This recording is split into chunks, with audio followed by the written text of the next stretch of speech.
તો આ સાથે બોટાદના રાણપુરમાં પણ વરસાદી માહોલ જામ્યો છે। બોટાદમાં પણ વહેલી સવારથી જ વરસાદ શરૂ થયો છે।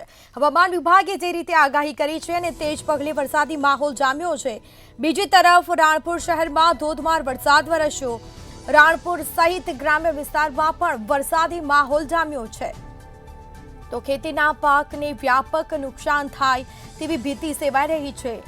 તો કપાસના પાકમાં નુકસાનની ખેડૂતો ચિંતિત થયા છે। વરસાદને પગલે ખેડૂતો પણ ચિંતિત થયા છે, કારણ કે કપાસ, મગફળી જેવા પાકને નુકસાન થઈ શકે છે। તો બોટાદના રાણપુરમાં પણ વહેલી સવારથી જ વરસાદ શરૂ થયો છે। એકાએક વાતાવરણમાં પલટો આવ્યો છે। રાણપુર શહેરમાં ધોધમાર વરસાદ વરસી રહ્યો છે। રાણપુર સહિત ગ્રામ્ય પંથકમાં પણ વરસાદી માહોલ જામ્યો છે।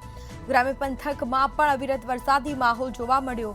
ખેતીના પાકને નુકસાન થાય તેવી સંભાવના હાલ વ્યક્ત કરવામાં આવી છે, જેના કારણે ખેડૂતો પણ ચિંતિત થઈ ઉઠ્યા છે।